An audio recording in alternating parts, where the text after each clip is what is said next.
Hello and welcome to yet another edition of your weekly international current affairs program, Globe Watch from the Cameroon Radio Television with me, Charles Ebuni, from the Starland Hotel here in Yaoundé, Cameroon.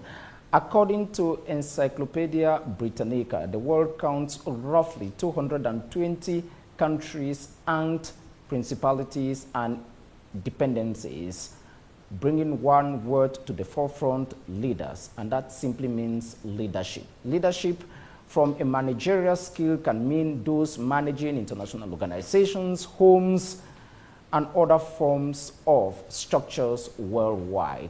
From a geopolitical standpoint, it seems we are in a world where there is simply one word: crisis. But how do we manage our world to the true leadership principles that bring all of us together? My guest today on Globe Watch is a leadership coach with plus 20 years of experience. He has been teaching leadership and coaching in plus 90 countries around the world.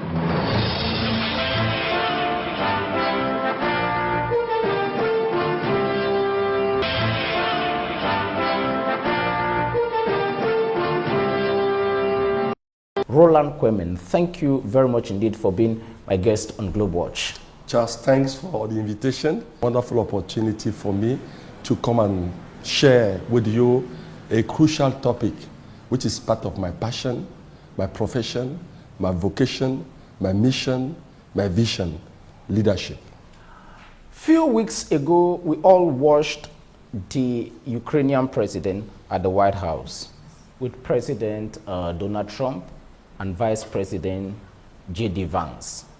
We saw how they scored at each other. When you saw that image of leadership at the highest level, did it come to your mind that we have a leadership crisis, that those who are supposed not to behave that way, behave that way? I think, Charles, you said it, I was shocked because I know they are human beings with their weaknesses, with their emotions, but you know, when we arrive at a certain level of responsibility, state responsibilities, there are certain things that we cannot do publicly. So I think the biggest frustration for me was that it was filmed. You know, behind the door, we can have those type of conversation, hard talks, but you know, with the camera, that's where I think personally I got a bit frustrated. And if that's the way the world is going, you are right to say we have serious leadership crisis worldwide. You have been teaching and coaching leadership. What kind of model corresponded to what we saw at the White House that day? I think I would say the world needs more non-violence. So it was quite violent. It was a lot of emotions, a lack of diplomacy, lack of elegance. But at the end of the day, maybe it was quite result-oriented.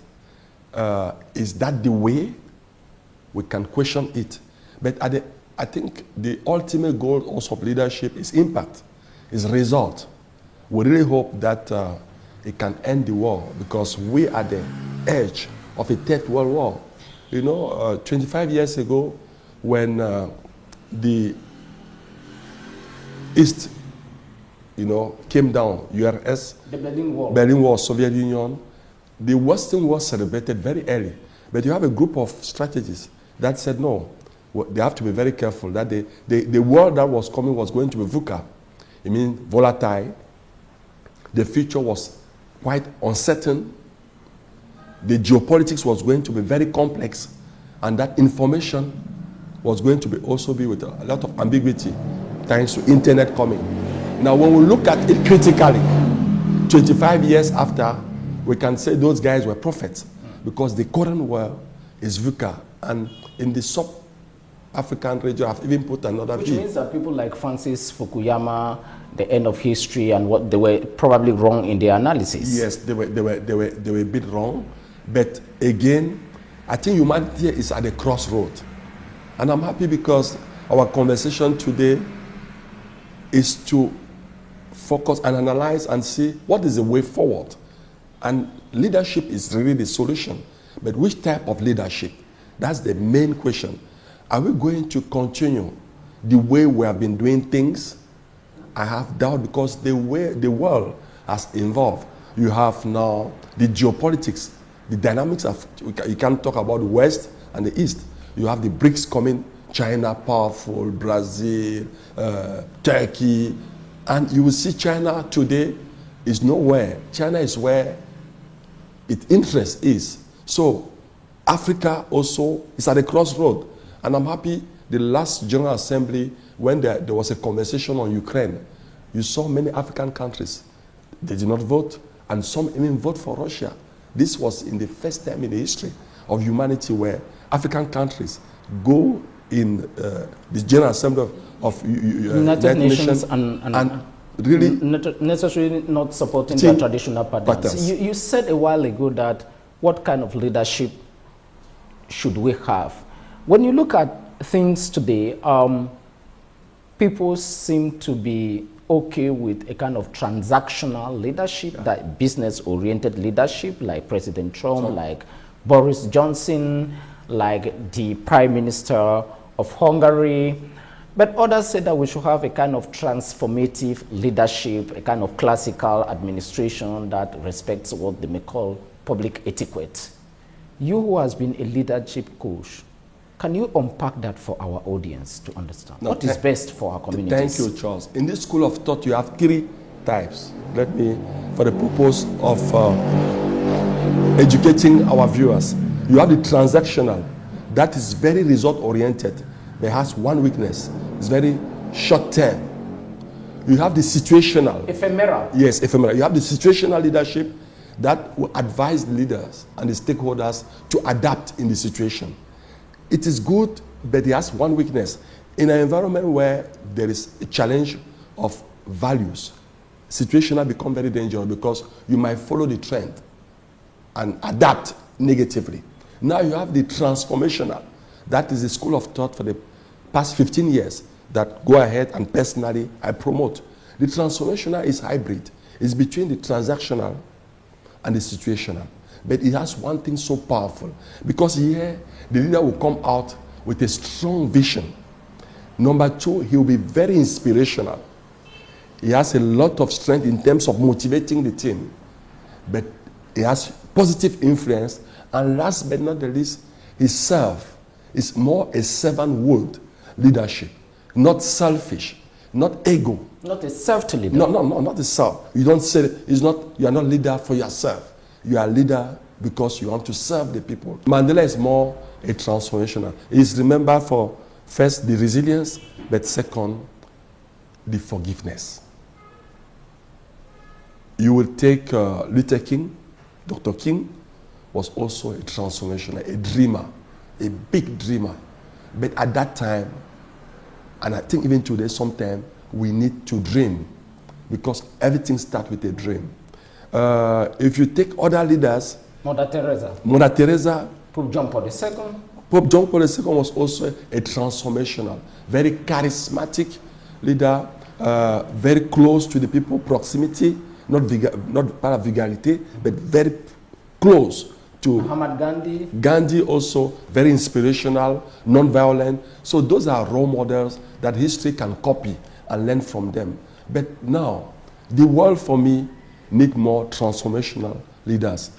When you move around the plus 100 countries you have visited and roughly 90 where you have done training, yes, what kind of tips do you provide to business owners, to non-governmental organization heads, to civil society leaders? What kind of leadership skills do you provide for them? I think we have practical formulas. First, leadership has nothing to do with titles. Let me prove you something, Charles. In 2010, as JCI president, I did 71 countries. And during those trips, I asked for one gift. One. I had many gifts, but there was one that I was intentional. I asked for a book on someone that had a huge impact in the history of the country that I visited. I received 54 books, 54. And out of 54 books, Just 2 were books on head of state, on presidents. This is strange. If I take the case of Jamaica, I had 2 books. One on Bob Marley, but the guy who was the founder of Pan-Africanism, Steve Garvey. So you see, you are surprised by the type of books in India, Gandhi and Mother Teresa. Gandhi was never prime minister, so it's quite strange to see that leadership has nothing to do with title and function. If we agree on that, then now my conversation with leaders is to tell them, please, first, what is your vision? You know, in this process, questions are more important than answers. So what is your vision in this position? What is your promised land? Where do you want to take your organization?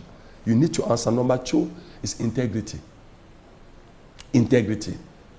If you say what you do and you do what you say, the followers will buy in your vision. It becomes a share and common vision. Then you have won. And the last is action. Action speaks louder than words. So the VIA model is a model that I keep promoting, and leaders that have a clear vision where they want to go. If there's no integrity, you will see that there will be issues in that organization.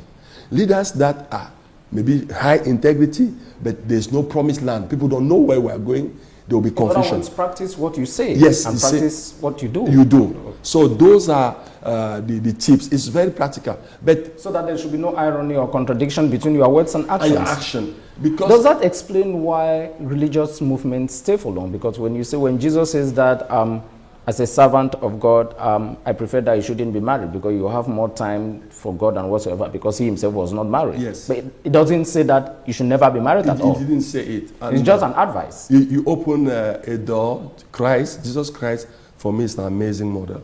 I have read a lot on him, but I brought it in the leadership and management. Even during my training courses, it's really a model now.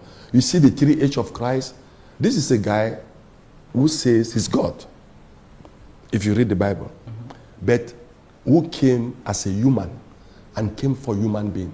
He put human at the center of his preaching, of his philosophy, and even of his action. H, human. The second H is honesty. You have said it. His yes was yes, his no was no. He stood for truth. He will not be afraid of authorities, and he will not take a position that is not his own. He will not take what doesn't belong to him. He was honest. And the last H is humility. This is a guy, nobody lives God, but you saw what he did, cleaning the feet of his disciples, and even saying to his guys, those of you who want to be first, please, you should serve. And he's in a mission statement, very powerful. I came to serve. There is a word associated with leadership, yes. Experience. Yes. What is the place of experience in leadership and modeling? Experience is so powerful. For me, experience, if someone comes to me and tells me, even in an interview, that he has never failed, I'm afraid. Because experience is the association of our failures. It means you have experience. Experience, it means you have done things. You have tested. You have tested. It didn't work. You change. You did. So you modify. You modify. It means you have a track record. You are legitimate. You're not legal. It means you have a story that you can tell. A legitimate account to give. So it's important to respect experience. But experience is not enough in today's world. You need the association of experience and innovation. So for me, experience is like age, is like wisdom, but you need also smartness, craziness. The association of the two in the current world will bring organization very far. Experience, very important, but not enough. Innovation, creativity, artificial intelligence, data. So it's the association of the two that will make organization to be propelled. You have published, to keep your ideas alive, the impact of one, the ability of each person to make a positive change in society, impactitude spirit. with a preface by Andre Siaka, the former boss of the Cameroon Employers Association. What are the key messages when it comes to leadership, life coaching, that you have decided to enshrine, to archive in your publications? When you take the impact of one, I wanted to say from Mutengene, a child of Mutengene, living in Boya, I became the first black world president of one of the biggest youth organizations in the world. From Cameroon, I studied in Cameroon. I became president. And believe me, I did my best as JCI president. So I wanted to document it, that it is possible. What is quite important is to always dream. If you dream, but you work hard to make sure that you accomplish your dream. Now there are possibilities, there's destiny, you know, but destiny should meet you when you are ready. I had the opportunity and I was ready to serve the organization. You are an exported Cameroonian human resource. Yes. So I want to be proud of my educational system. I went to from primary school to the university in Cameroon. I wanted to be very clear. Later on, I've done my master's and doing my GBA in the Western world, but all the foundation and the credit should go to my country, Cameroon. Now the second book was more, the first one was inspirational, but the second one was more a practical conversation on a day-to-day leadership, what we call soft skills. Now, if you take impactitude, I stand more for integrity. I keep coming back on the values. Yeah. There's no leadership without integrity. Okay. The P is the passion. You must be passionate. You know, Charles, when you present your program, the kids, they want to be like Charles. You know, I have my driver, I bought our first son, William, from the age from 4 to 6, wanted to be a driver. When I asked him, William, what do you want to be tomorrow? Daddy, I want to be a driver. I remember my wife being worried. I said, just don't mind. He had a role model, the driver, because everybody is such a good driver. So passion. You have the A. A here is action-oriented. There is no leadership. The women and men that humanity is celebrating because they were action-driven leaders. So you have the C. The C is for communication. The crisis, and you saw, we started the program with a crisis situation. Communication is key. I'm speaking to an expert like you. Communication. 80% of our communication is non-verbal. So leaders should go and learn how to communicate. Because communication is like a knife. You know, it can cut tomato, slice it, but it can also kill. You have the T here for the element of time management, because we are not eternal. Time is flying. Time is ephemeral. It's ephemeral. So we need to be present when we are present. Comme on dit en français, la loi de la finitude. Tout finit par finir. Par finir. So the time is A. Then you have the other A that comes here for ambition. It's not bad for a leader to be ambitious. I respect those who have ambition, but not selfish ambition. Ambition for the organization. Then impact. They have the others say about the complexity. Don't take. We had a conversation about our country. We have 4 cultural areas. Mm-hmm. When you lead an organization today, you have to be very careful, even in the appointment, even in the way you will do it. So the complexity. You need to be very open in terms of geopolitics, and following program like yours, you will be open-minded. To understand the environment in which you know. Yeah. Because the context is very important. The stakeholders, the movement, the trend. So you need to be very sharp. And then you come back to the T. The second T here is more about the temptation, because power corrupt, and absolute power corrupt absolutely. So you need to be prepared. How do you manage your emotions? How do you manage finances? How do you manage power? Because today, if I have the power, how do I talk to Charles?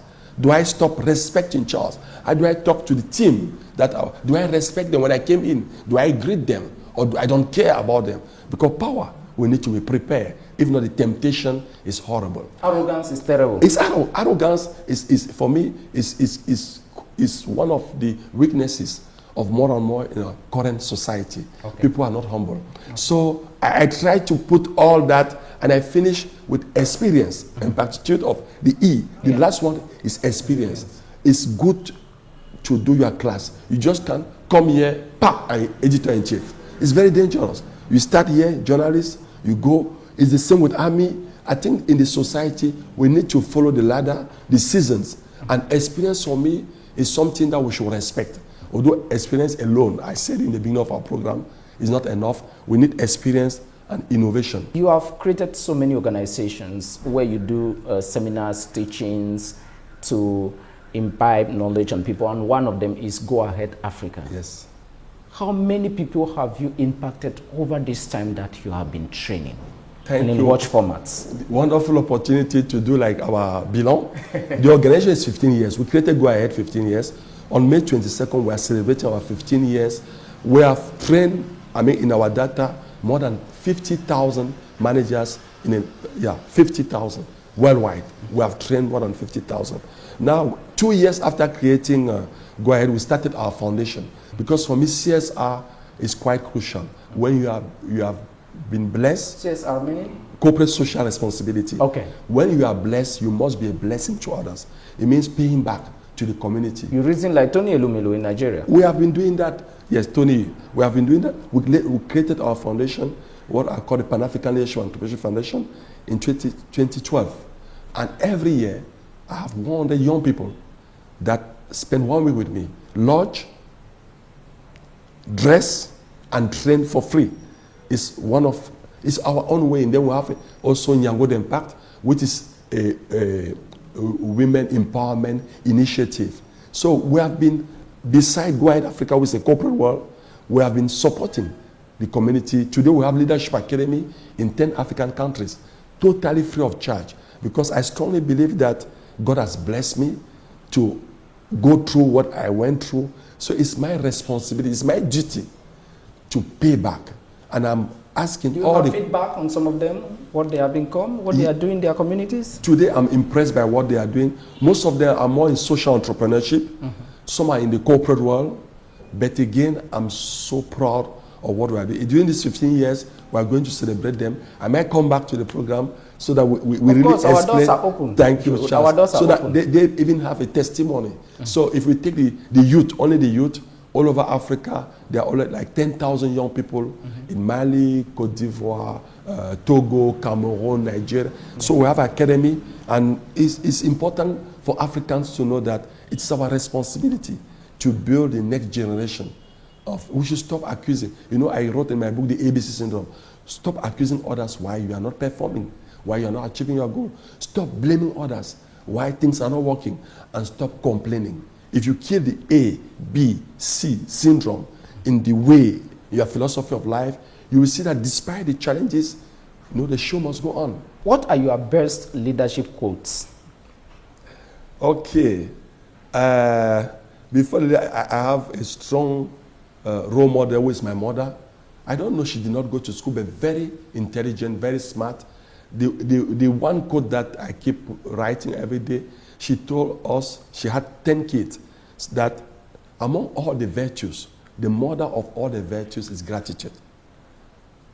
La mère de toutes les vertus, c'est la gratitude. So I copy it and I keep. Then there's the Yoruba saying, I always go for African proverbs. It is difficult for people to give you their hand if they don't see your heart.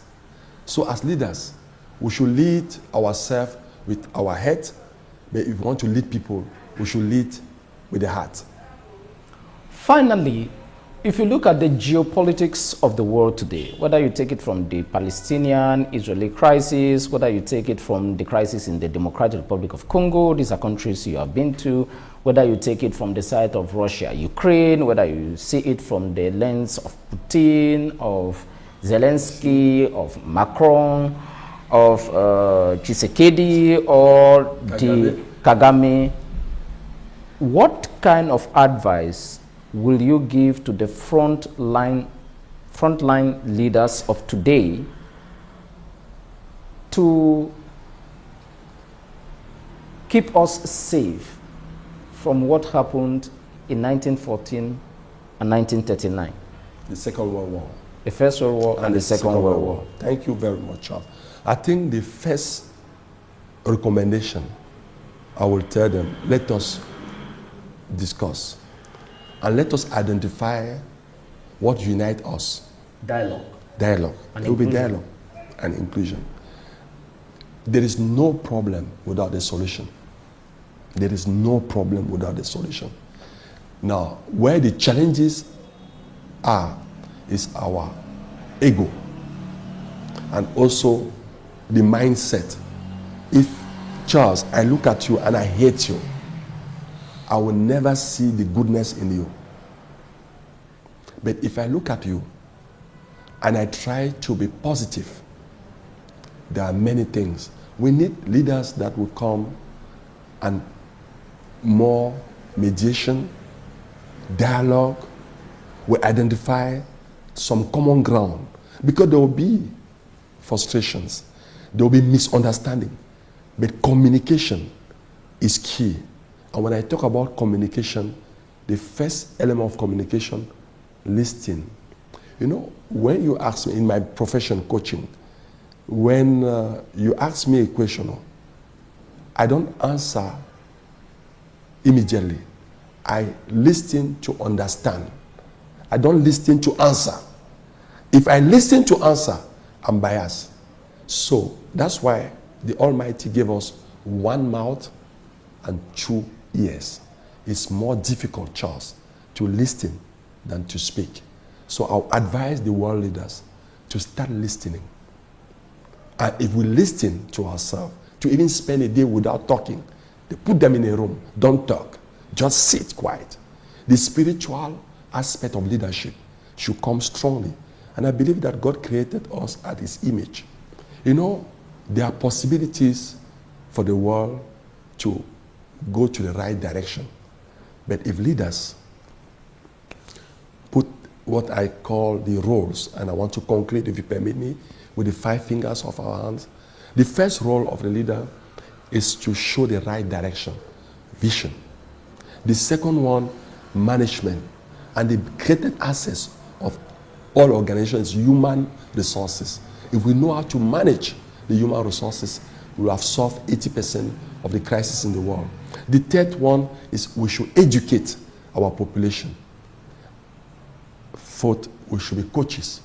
We need to empower more leaders.